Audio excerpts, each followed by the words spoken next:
do your best ideas come from? I want you to think about that.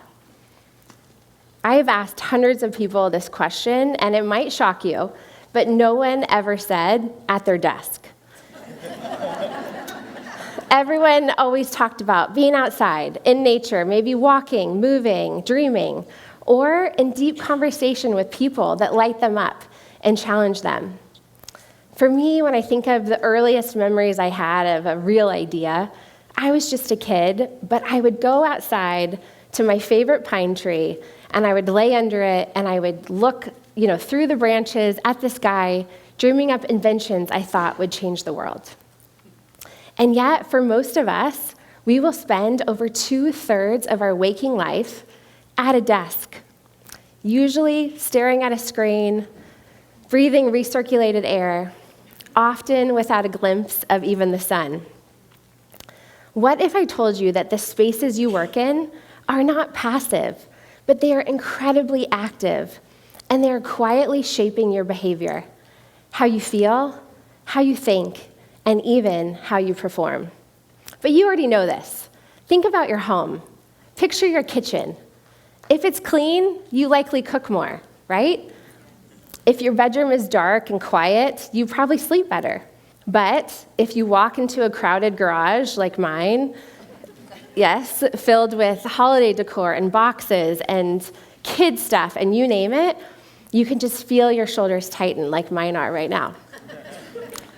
We design our homes to support the behaviors we want. So why wouldn't the same be true of our workplaces? Okay, so I have 3 small children, and last spring we decided to plant a garden. I was doing the mom thing. I thought, this would be easy. And we quickly learned that we knew nothing about gardening. And one thing really stood out was that it turns out that you can't plant in depleted soil. Soil is very important to gardening. And that's when it really struck me that soil is like space for your brain. If you want to change how you feel, how you think, or how you perform, you have to change your environment. Over the last 15 years, I've designed a lot of environments, like millions and millions of square feet for some of the world's most innovative companies. And I have seen firsthand how space can either pull the brilliance out of you or quietly shut it down. And today, we're at a crossroads.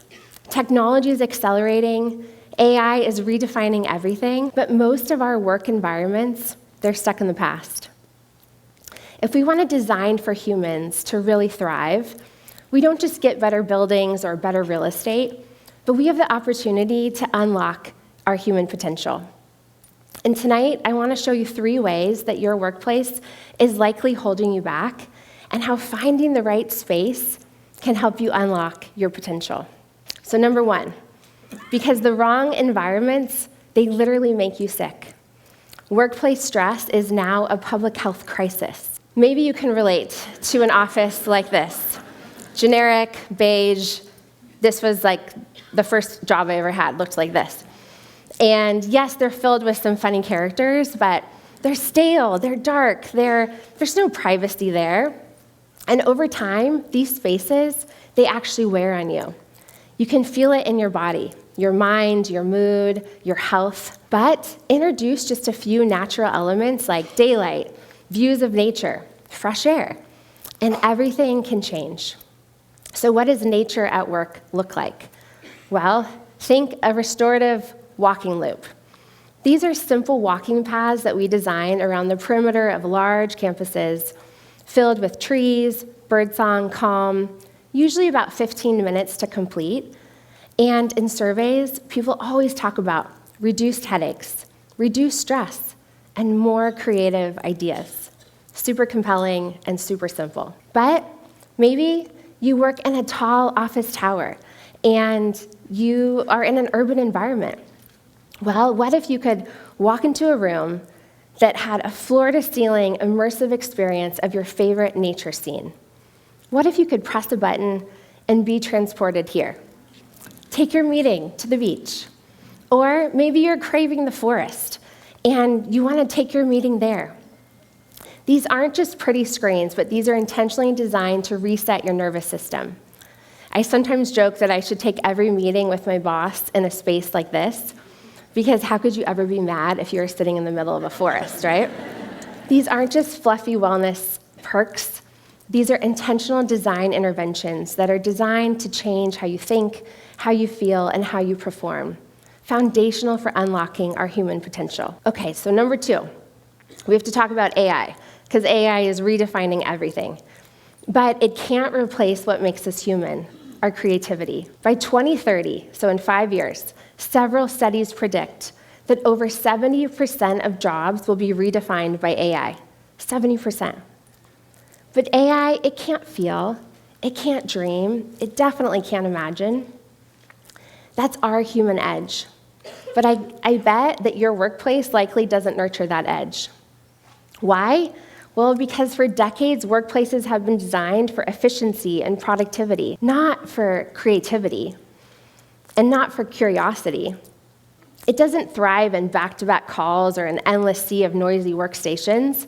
No, it needs a place to think. So, think cognitive coves. These are fiercely human spaces designed with rich textures, with plants, with daylight. Spaces where you can go and feel like a human, connect like a human, and actually think like a human. But creativity, it's not just about quiet. It's also about stretching, about experimenting, about trying new things. And so my personal favorite, learning galleries. These are hands-on labs where you can come, take a break from your work, or take your work with you, and simply have no agenda other than to learn something new, to tinker, to experiment. Maybe it's picking up the piano, or maybe it's getting your hands wet with clay. Maybe tinker with robotics, or simply pick up a paintbrush and paint how you feel.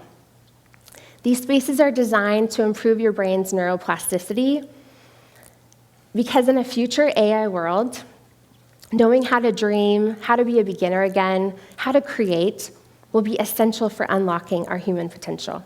And number 3, well, because we're in a creativity crisis. If you didn't know it, NASA did a longitudinal study, and they found that 98% of 5-year-olds test as creative geniuses. But by adulthood, that number, it diminishes to only 2%. 2%. It's not just education.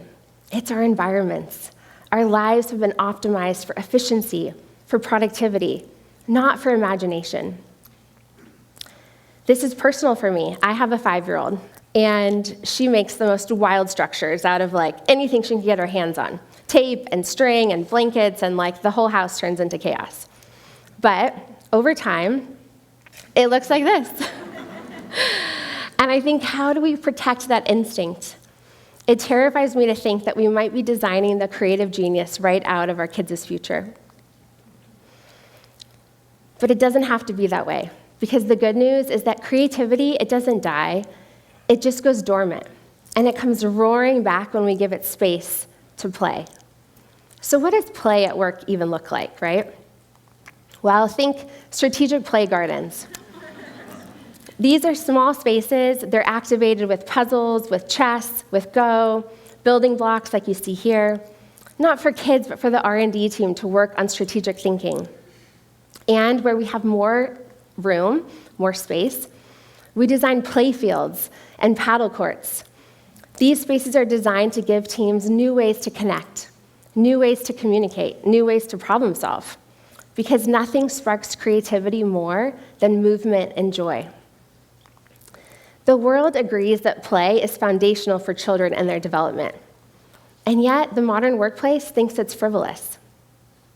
But play is not childish. It's cognitive scaffolding. It's structural brain work. Why? Because play activates the brain's default mode network. This is a system in your brain that's linked to intuition, to insight, and you guessed it, imagination. So if none of these reasons resonate with you, that's okay. But the bottom line is that good space is good strategy. Design is not decoration. It's behavioral infrastructure. It can either fuel focus or drain it. It can either spark collaboration or kill it. It can shape culture or silence it. Take, for example, the large amount of office vacancy in the US today. It's vacant. The headlines say it's vacant because people quit coming to the office, but it's really vacant because the office quit making the human the center. Vacancy rates, they tell us what people value, and I can guarantee it is not generic office environments. So where do we go from here? Well, on average, each of us will work about 90 to 100,000 hours in our career. It's a lot. That's 100,000 chances where you can design for genius or you can squander it. You wouldn't plant seeds in toxic soil and expect it to grow, and yet we take our brightest minds, our most expensive assets, and we plant them in environments that stifle creativity. It doesn't have to be that way. The future AI revolution is coming. It might already be here. And if creativity is going to be our most essential asset, then finding the right space is critical and will be a secret weapon. Companies that thrive tomorrow will be the ones that design for genius today. So here's my challenge. Take just one of those 100,000 hours, just one, and redesign something big or small. Maybe take your office or your workstation and do something simple, like bring in a plant or even your favorite view of nature. And remind yourself to go outside, to breathe, and change how you feel. Or redesign a meeting. Maybe take it outside, moving and walking. Or move it to a new location, maybe a more inspired space, and change how you think. And lastly, give yourself permission to play and to learn something new. Change how you perform. Find that 5-year-old genius in yourself again. Because the future of work is not just going to be about productivity and efficiency like it's been for decades. No, AI and automation, they will take care of that for us.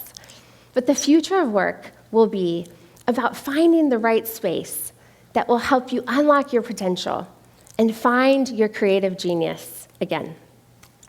Thank you.